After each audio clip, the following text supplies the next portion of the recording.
penyebab cadel itu apa? Di sini saya akan jelaskan ada 4 penyebab cadel ya. Yang pertama adalah lingkungan. Lingkungan masa kecil kita dulunya kayak gimana? Misalkan ketika kita masih kecil nih, ada orang dewasa ngelolohin atau ngemong kayak gimana gitu kan. Kamu lapar enggak? Tapi ngomongnya itu kamu lapar enggak? Nah, jadi gitu yang dicadel-cadelin orang dewasanya. Kita kan masih kecil nih, masih anak-anak, masih belajar ngomong, malah diajarinnya kayak gitu. Nah, itu akan menjadi cadel juga untuk kita ke depannya. Itu lingkungan. Atau bergaul juga dengan orang-orang yang memang cadel saat itu. Yang ngomong kita cadel, ya kan? Entah itu dari paman atau bibi atau saudara lainnya gitu kan. Kita masih kecil nih kan, orang-orang dewasa tuh suka seneng lah sama anak kecil. Anggaplah kita masih kecil, terus ngelolohinnya, kamu lapar enggak? Lapar enggak, digituin kan. Atau yuk pergi yuk ke pasar yuk, atau gimana gitu, pergi ke pasar yuk, pergi ke pasar yuk, digituin ya. Itu juga menjadi penyebab kita cadel. Kenapa? Logikanya gini, masih kanak-kanak, masih fresh-freshnya, masih belajar-belajarnya, apapun itu kan ditanyain gitu kan, masih kecil. Itu akan terekam di alam bawah sadar, sehingga itu akan menjadi suatu pembenaran bahwa oh, kalau ngucapin R itu L atau oh gitu ya. Itu akan terekam sehingga kita menyebutkan R-nya dengan R atau I atau L, tergantung saat dulunya kayak gimana lingkungan tersebut ya, yang kita respon, yang diberikan responnya kayak gitu.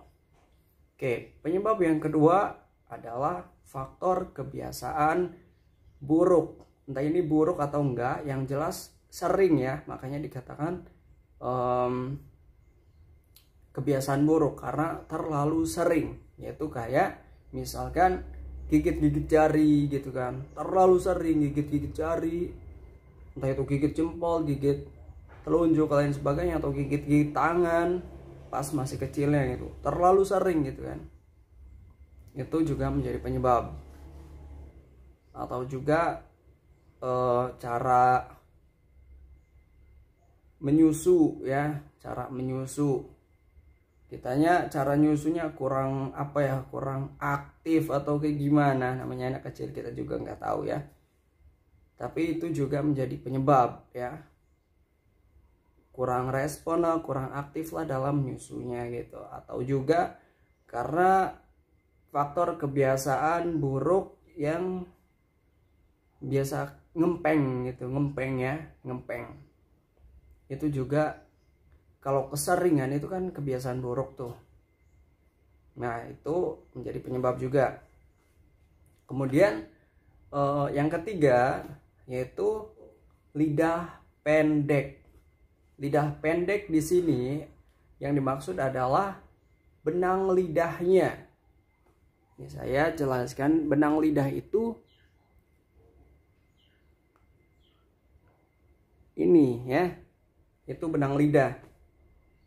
Ketika benang lidahnya itu misalkan ada di sini, ini bisa bergerak nih lidah nih, bisa gerak luas.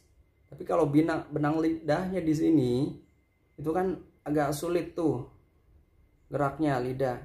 Nah, itu dinamakan lidah pendek. Oke. Kemudian penyebab berikutnya adalah pendengaran, masalah pendengaran. Ya, kurang respon lah dalam mendengar, atau mohon maaf tunarungu gitu kan, nggak bisa dengar atau mendengarnya itu kesulitan. Itu juga bisa menjadi penyebab cadel. Kenapa hal itu terjadi? Karena sumber informasi yang kita dengar itu masuk ke pikiran kita itu kurang aktif. Maksudnya apa yang kita bicarakan, apa yang kita katakan dari mulut kita, ini kan sumber informasinya dari apa yang kita dengarkan gitu kan. Misalkan kita mendengarkan gitu. Nah, kita dapat menirukannya gitu kan. Semoga ini dapat bermanfaat. Kurang lebihnya mohon maaf dan terima kasih banyak.